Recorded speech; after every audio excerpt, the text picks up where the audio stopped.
Good morning students. Next topic असी अज शुरू करन जा रहे हैं भी बड़ा इंपॉर्टेंट टॉपिक है इस चैप्टर का। एक थोरैटिकल टॉपिक है दैट इज़ द डिफेक्ट्स और इम्परफेक्शंस। देखो जिस तरह ना इंडिकेट करता पे डिफेक्ट या इम्परफेक्शन। इम्परफेक्शन का मतलब की है या डिफेक्ट का मतलब की है भी any type of irregularity that appears in the crystalline arrangement of the atoms, regular arrangement of the atoms in a crystalline solid। एक crystalline solid ਦੇ ਵਿੱਚ ਜਿਹੜੀ irregularity ਆ ਰਹੀ ਹੈ any type of irregularity ਉਹਨੂੰ ਅਸੀਂ ਕੀ ਕਹਾਂਗੇ that will be said as the defect। defect or imperfection means any type of irregularity that appears in the crystalline arrangement, regular arrangement of the constituent particles in a crystalline solid that will be said as the defect। ठीक है, दो तरह के defects असी पढ़ने अभी। They are of two types defects जिहड़े है मेनली या इम्परफेक्शन जिहड़ियां they are of two types. First is said as the point defects या इन्हां नूं एटॉमिक इम्परफेक्शंस भी कहने। It is also said as atomic imperfections and second is said as the line defects. एक point defects और दूसरे जो line defects. असी जो फस्ट जो मेन साढ़े सिलेबस है that is the point defects. तो देखो जिस तरह ना इंडिकेट करता पाया भी पॉइंट डिफेक्ट्स में जो असी डिफाइन करिए भी any type of irregularity that is appearing due to the disorder, due to the irregularity in the arrangement of the atoms around a particular point. एक पर्टिकुलर पॉइंट से एटॉमिक अरेंजमेंट्स की कर रही हैं, डिफर कर रही हैं, इरेगुलरिटीज आ रही हैं, तो उन्होंने डिफेक्ट्स को असी की कहांगे they will be said as the point defects. भी arrangement of the particles around a particular atom around a particular point जी है वो चेंज हो रही है, जिहदे कारण जी इरेगुलरिटी अपीयर हो रही है उन्होंने असी की कह रहे हैं that will be said as the point defect. उन्होंने पॉइंट डिफेक्ट असी रिप्रजेंट करांगे। पॉइंट डिफेक्ट्स भी अगे असी दो कैटेगरीज दे विच डिफाइन करने भी point defects in the stoichiometric crystals and secondly the point defects in the non stoichiometric crystals. या इन्होंने असी डिफाइन इस तरह कर दें they are said as the stoichiometric defects. It will be said as stoichiometric defects, stoichiometric defects. और दूसरे है नॉन स्टाइक्योमेट्रिक डिफेक्ट्स। मैं इस तरह शो कर रहा है शॉर्ट भी नॉन स्टाइक्योमेट्रिक डिफेक्ट्स। भी जो पॉइंट डिफेक्ट्स है they are further of two types. First is said as the stoichiometric defects and second is said as the non stoichiometric defects. तो फर्स्ट कैटेगरी रिप्रेजेंट करिए stoichiometric defects. We mean actually stoichiometric defects की है point defects in the stoichiometric crystals. देखो stoichiometry याद करो की होंदी सी the branch of science which deals with the coefficients number of moles दे नाल जिहड़ी डील करदी है उन्होंने स्टाइक्योमेट्री डिफाइन करनी। स्टाइक्योमेट्रिक डिफेक्ट्स की है इन्हां दा मेन फीचर की है पे in these defects the cation and anion in an ionic compound they are in the same ratio as indicated by their formula.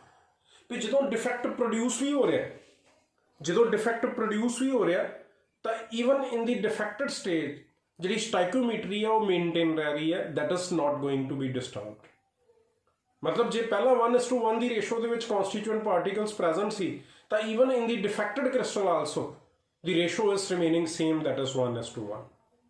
तो उन्होंने डिफेक्ट्स को असी की कहांगे they will be said as the stoichiometric defects. इन्हों intrinsic defects भी कहते हैं। जो स्टाइक्योमेट्रिक डिफेक्ट्स है they are also said as intrinsic defects. भी जो तुहानूं पूछा जाता है भी इंट्रिंसिक डिफेक्ट्स की है तो स्टाइक्योमेट्रिक डिफेक्ट्स नूं ही इंट्रिंसिक डिफेक्ट्स कहते।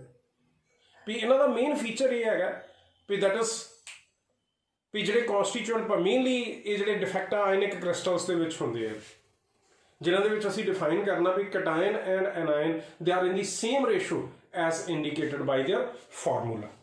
भी जो फार्मूला जिहदे विच जे फार्मूले दे विच जिस रेशो दे विच कैटायन और एनायन प्रेजेंट है उस रेशो दे विच ही डिफेक्टेड क्रिस्टल दे विच भी रह रहे हैं। ਤਾਂ ਉਹਨਾਂ ਡਿਫੈਕਟਸ ਨੂੰ ਅਸੀਂ ਕੀ ਕਹਿੰਦੇ ਆ, ਦੇ ਆਰ ਸੈਡ ਐਜ਼ ਦੀ ਸਟਾਈਕਿਓਮੀਟ੍ਰਿਕ ਡਿਫੈਕਟਸ, ਜਾਂ ਫਿਰ ਅਸੀਂ ਕੀ ਕਹਿ ਦਿੰਦੇ ਆ, ਦੇ ਆਰ ਸੈਡ ਐਜ਼ ਦੀ ਇੰਟ੍ਰਿੰਸਿਕ ਡਿਫੈਕਟਸ। ਤਾਂ ਹੁਣ ਉਹਨਾਂ ਨੂੰ ਅਸੀਂ ਡਿਟੇਲ ਦੇ ਵਿੱਚ ਡਿਸਕਸ ਕਰਨਾ ਵੀ ਇਹ ਜਿਹੜੇ ਸਟਾਈਕਿਓਮੀਟ੍ਰਿਕ ਜਾਂ ਇੰਟ੍ਰਿੰਸਿਕ ਡਿਫੈਕਟਸ ਹੈ ਇਹਨਾਂ ਨੂੰ ਫਰਦਰ ਡਿਸਕਸ ਕਰੀਏ। ਅਸੀਂ ਦੋ ਤਰ੍ਹਾਂ ਦੇ ਆ ਫਿਰ ਵੀ ਜਿਹੜੇ ਸਟਾਈਕਿਓਮੀਟ੍ਰਿਕ ਡਿਫੈਕਟਸ ਹੈ they are further of two types. ਦੋ ਮੇਨ ਡਿਫੈਕਟਸ ਹੈ ਜਿਹੜੇ ਅਸੀਂ ਪੜ੍ਹਨੇ ਆ, ਸਭ ਵੈਰੀ ਵੈਰੀ ਇੰਪੋਰਟੈਂਟ ਪੇਪਰ ਚਾਹੁੰਦੇ ਆ ਵੀ it is Schottky defect and second is said as the Frankel defect. पहला जड़ा it is Schottky defect and second is the Frankel defect. अक्सर आते पेपर च what is the difference between Schottky and Frankel defect, उन्हां दे विच differentiation show करो भी की difference है। तो पहला देखिए Schottky defect भी तो ये define करना भी this type of defect arises due to the missing of the ions from the crystal structure। Crystal structure ਦੇ ਵਿੱਚੋਂ ਕੁਝ ਆਇਨਸ ਮਿਸ ਹੋ ਜਾਂਦੇ, ਬਟ ਮਿਸਿੰਗ ਕਿਸ ਤਰ੍ਹਾਂ ਹੈ ਵੀ the cation and anion are missed in equal numbers. ਜਿੰਨੇ ਕਟਾਇਨ ਮਿਸ ਹੋ ਰਿਹਾ ਉਨੇ ਹੀ ਐਨਾਇਨ ਮਿਸ ਹੋ ਰਿਹਾ, ਤਾਂ ਕਿ ਸਟਾਈਕਿਓਮੀਟਰੀ ਕੀ ਰਹੇ ਸੇਮ। ਮਤਲਬ ਜੇ ਪਹਿਲਾਂ 10 ਕਟਾਇਨ ਸੀ 10 ਐਨਾਇਨ ਸੀ 1:1 ਦੀ ਰੇਸ਼ੋ ਹੋਈ ਹੈ, ਤਾਂ ਜਦੋਂ ਮਿਸਿੰਗ ਹੋਈ ਹੈ, ਜਦੋਂ ਡਿਫੈਕਟ ਪ੍ਰੋਡਿਊਸ ਹੋਇਆ, ਜਦੋਂ ਡਿਫੈਕਟ ਪ੍ਰੋਡਿਊਸ ਹੋਇਆ ਤਾਂ ਮੈਂ ਸਪੋਜ਼ ਕਰ ਲਿਆ 2 ਕਟਾਇਨ ਰਿਮੂਵ ਹੋਏ ਔਰ 2 ਹੀ ਐਨਾਇਨ ਰਿਮੂਵ ਹੋ ਰਹੇ, ਤਾਂ ਕਿੰਨੇ ਰਹਿ ਗਏ 8 ਤਾਂ ਰੇਸ਼ੋ ਅਜੇ ਵੀ ਕਿੰਨੀ ਰਹੀ ਹੈ 1:1। ਠੀਕ ਹੈ, ਤਾਂ ਅਸੀਂ ਇਹ ਡਿਫਾਈਨ ਕਰ ਦਿੱਤਾ ਵੀ ਸ਼ਾਰਟਕੇ ਡਿਫੈਕਟ ਕਿਸ ਤਰ੍ਹਾਂ ਰਾਈਜ਼ ਕਰ ਰਿਹਾ। ਮੇਨਲੀ ਅਸੀਂ ਇਹ ਸ਼ੋ ਕਰ ਰਹੇ ਹਾਂ ਵੀ ਮਿਸਿੰਗ ਆਫ, ਇਹਦੇ 'ਚ ਕੀ ਹੋ ਰਹੀ ਹੈ, missing of the ions in equal numbers. Cation ਔਰ ਐਨਾਇਨ ਜਿਹੜੇ ਇਕੁਅਲ ਨੰਬਰਸ ਦੇ ਵਿੱਚ ਮਿਸ ਹੋ ਰਹੇ ਆ ਫਰੋਮ ਦੀ ਕ੍ਰਿਸਟਲ ਸਟਰਕਚਰ, ਜਿਹਦੇ ਕਾਰਸਪੋਂਡਿੰਗਲੀ ਇਸ ਤਰ੍ਹਾਂ ਦਾ ਡਿਫੈਕਟ ਪ੍ਰੋਡਿਊਸ ਹੋ ਰਿਹਾ। ਜਿਸ ਤਰ੍ਹਾਂ ਦੇਖੋ ਮੈਂ ਰਿਪਰੈਜ਼ੈਂਟ ਕਰ ਰਿਹਾ ਡਿਫੈਕਟ ਦੇ ਵਿੱਚ ਵੀ ਇੱਕ ਕ੍ਰਿਸਟਲ ਐਸੇ AB ਟਾਈਪ ਆਫ ਕ੍ਰਿਸਟਲ, ਇੱਕ ਆਕਟਾਹੈਡਰਲ ਕ੍ਰਿਸਟਲ ਮੈਂ ਰਿਪਰੈਜ਼ੈਂਟ ਕਰ ਰਿਹਾ, ਜਿਹਦੇ ਵਿੱਚ there is a regular arrangement of the constituent particles. ਜਿਹੜੇ कॉन्स्टिट्यूएंट पार्टिकल्स है they are arranged in a regular pattern. मैं एक ऑक्टाहेड्रल क्रिस्टल रिप्रेजेंट कर देता। ਹੁਣ ਅਸੀਂ ਸ਼ੋ ਕਰਨਾ ਵੀ ਇਹ ਡਿਫੈਕਟ ਕਿਸ ਤਰ੍ਹਾਂ ਪ੍ਰੋਡਿਊਸ ਹੋ ਰਿਹਾ, ਸ਼ਾਰਟਕੇ ਡਿਫੈਕਟ ਵੀ ਕੁਝ ਆਇਨਸ ਮਿਸ ਹੋ ਰਹੇ ਹੈ, ਕੁਝ ਕਟਾਇਨ ਔਰ ਕੁਝ ਐਨਾਇਨ। ਮੈਂ ਸ਼ੋ ਕਰ ਦਿੱਤਾ ਵੀ ਇੱਕ ਕਟਾਇਨ ਮਿਸ ਹੋ ਗਿਆ ਫਰੋਮ ਦੀ ਕ੍ਰਿਸਟਲ ਸਟਰਕਚਰ, ਔਰ ਇਹਦੀ ਜਗ੍ਹਾ ਤੇ ਕੀ ਆ ਗਈ, ਇੱਥੇ ਅਸੀਂ ਸ਼ੋ ਕਰ ਦਿੱਤਾ ਵੀ ਕਟਾਇਨ ਮਿਸ ਹੋਇਆ ਤਾਂ ਇਹਦੀ ਜਗ੍ਹਾ ਤੇ ਕੀ ਆ ਗਈ, देयर इज ਕਟਾਇਨ ਵੈਕੈਂਸੀ ਕ੍ਰੀਏਟ ਹੋ ਗਈ। ਔਰ ਜਦੋਂ ਇੱਕ ਕਟਾਇਨ ਰਿਮੂਵ ਹੋ ਰਿਹਾ ਤਾਂ from the nearby position ਅਸੀਂ ਕਹਾਂਗੇ ਇੱਕ ਐਨਾਇਨ ਵੀ ਮਿਸ ਹੋਏਗਾ, ਔਰ ਅਸੀਂ ਇਹ ਡਿਫਾਈਨ ਕਰ ਦਿੱਤਾ ਵੀ ਇੱਕ ਐਨਾਇਨ ਵੈਕੈਂਸੀ ਕ੍ਰੀਏਟ ਹੋਗੀ। ਵੈਕੈਂਸੀਜ਼ ਕ੍ਰੀਏਟ ਹੋ ਰਹੀਆਂ, ਖਾਲੀ ਜਗ੍ਹਾਵਾਂ ਆ ਰਹੀਆਂ, ਐਮਪਟੀ ਸਪੇਸਿਸ ਕ੍ਰੀਏਟ ਹੋ ਰਹੀਆਂ। ਤਾਂ ਦਿਸ ਇਜ਼ ਦੀ ਮੀਨਿੰਗ ਕਿ ਜੇ ਇੱਕ ਕਟਾਇਨ ਮਿਸ ਹੋਇਆ ਤਾਂ ਇੱਕ ਐਨਾਇਨ ਵੀ ਮਿਸ ਹੋ ਰਿਹਾ ਫਰੋਮ ਦੀ ਕ੍ਰਿਸਟਲ ਸਟਰਕਚਰ। ਤਾਂ ਇਸ ਡਿਫੈਕਟ ਨੂੰ ਅਸੀਂ ਕੀ ਕਹਾਂਗੇ, that will be the ਸ਼ਾਰਟਕੇ defect. We ਸ਼ਾਰਟਕੇ defect ਦਾ ਮਤਲਬ ਹੀ ਕੀ ਹੈ, ਇਨ ਦਿਸ defect the cation and anion get missed from the crystal structure in equal numbers ताकि स्टाइकियोमेट्री की रहे मेनटेन रहे। ठीक है, तो ये असी डिफाइन कर दिता व्हाट इज स्टाइकियोमेट्रिक डिफेक्ट। हुण असी कंडीशंस रिप्रेजेंट करनी है भी वो किहड़ियां कंडीशंस है, सानू किस तरह पता लगेगा भी वो किहड़े क्रिस्टल्स है जिहड़े स्टाइकियोमेट्रिक डिफेक्ट शो करदे। तो पहली कंडीशन तो असी ये शो करनी है कि this defect will be shown by those compounds in which the cation and anion they are approximately of same sizes। जिन्हां दे विच cation और anion दे sizes approximately की है same है। same sizes होने के कारण उन्हां दी पैकिंग भी इक्को तरह की होएगी, जिन्ना टाइटली पैक्ड एक है ना उन्ना ही दूसरा, इस करके दोनों की साइमल्टेनियस रिमूवल हो रही।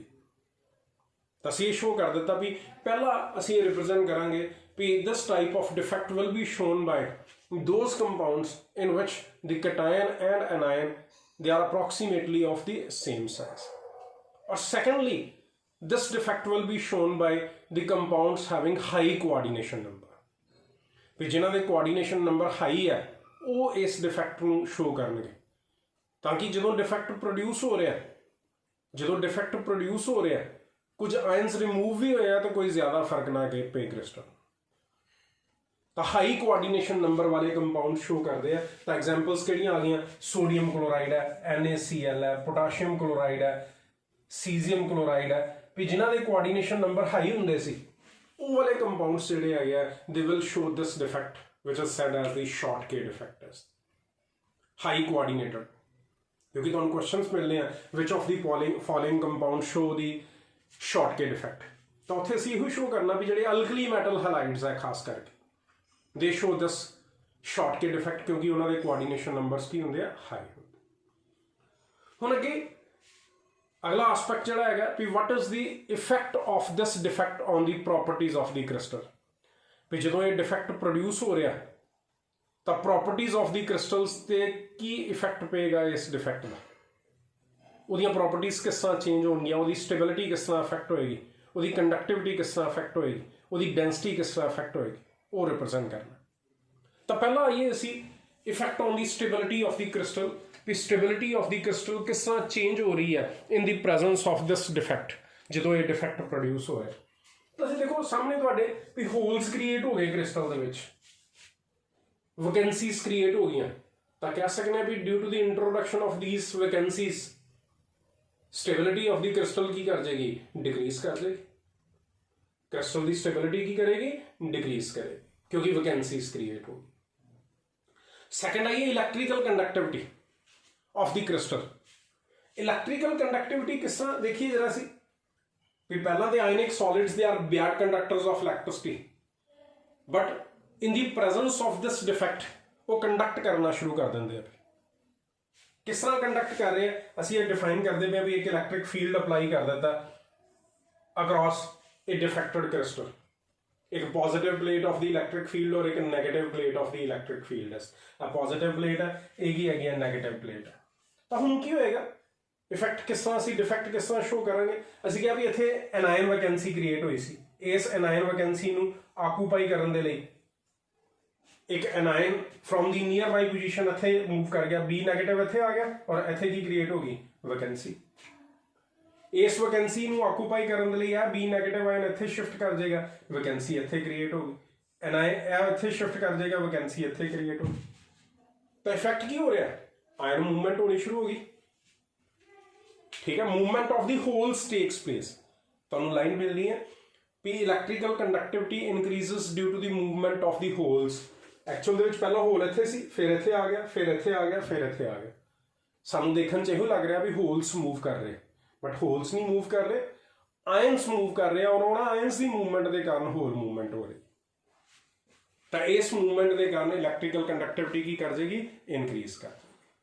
ਤਾਂ ਅਸੀਂ ਇਹ ਰਿਪਰੈਜ਼ੈਂਟ ਕਰ ਦਿੱਤਾ ਵੀ as a result of this defect the electrical conductivity of the crystal की करनी शुरू हो जाएगी इंक्रीज करनी शुरू स्टेबिलिटी डिक्रीज की थी कंडक्टिविटी की कर गई इंक्रीज कर गई नाउ थर्ड असी शो करिए a very important case the effect on the density of the crystal question आंदा भी in the presence of the Schottky defect जिहड़ी डेंसिटी ऑफ द क्रिस्टल है वो किस तरह अफेक्ट होएगी इंक्रीज करेगी डिक्रीज करेगी या सेम रहेगी इट विल इंक्रीज डिक्रीज और इट विल रिमेन सेम तो देखो डेंसिटी की होंगी है मास पर यूनिट वॉल्यूम तो volume of the unit cell तो सेम रहना जिन्नी स्पेस हैगी है उन्नी दी उन्नी रहनी बस उस स्पेस के विचों कुछ आयन्स रिमूव हुए हैं कुछ mass in the form of ions get removed from the crystal कुछ mass in the form of ions get removed from the crystal तो जो मास डिक्रीज कर रहा है और वॉल्यूम सेम रह रहा है तो डेंसिटी ओवरऑल की कर जाएगी डिक्रीज कर जाएगी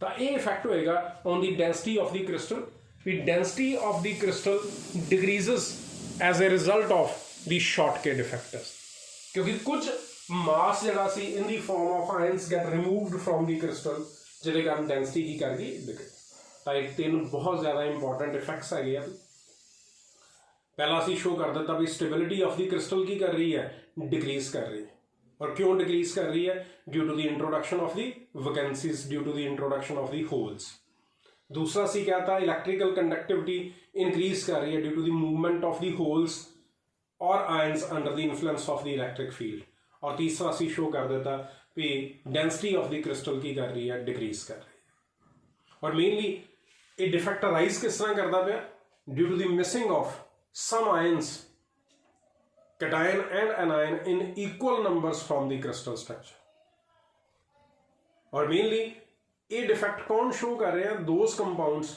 ਹੈਵਿੰਗ ਹਾਈ ਕੋਆਰਡੀਨੇਸ਼ਨ ਨੰਬਰਸ, ਔਰ ਸੈਕੰਡਲੀ ਜਿਨ੍ਹਾਂ ਦੇ ਸਾਈਜ਼ਸ ਜਿਹੜੇ ਅਪਰੋਕਸੀਮੇਟਲੀ ਕੀ ਹੈਗੇ ਆ, ਸੇਮ ਹੈਗੇ ਆ। ਔਰ ਮੇਨ ਅਸੀਂ ਜਿਹੜਾ ਆਇਡੈਂਟੀਫਾਈ ਕਰਨਾ ਤਾਂ ਅਸੀਂ ਕੋਆਰਡੀਨੇਸ਼ਨ ਨੰਬਰ, ਕਿਉਂਕਿ ਉਹ ਸਾਨੂੰ ਪਤਾ ਵੀ ਸੋਡੀਅਮ ਕਲੋਰਾਈਡ ਦਾ ਕੋਆਰਡੀਨੇਸ਼ਨ ਨੰਬਰ 6 ਹੈਗਾ, ਪੋਟਾਸ਼ੀਅਮ ਕਲੋਰਾਈਡ 6 ਹੈ, ਸਿਲਵਰ ਕਲੋਰਾਈਡ ਦਾ 8 ਹੈਗਾ। ਤਾਂ ਹਾਈ ਕੋਆਰਡੀਨੇਸ਼ਨ ਨੰਬਰ ਵਾਲੇ ਜਿਹੜੇ ਡਿਫੈਕਟ ਨੂੰ ਸ਼ੋ ਕਰਨ।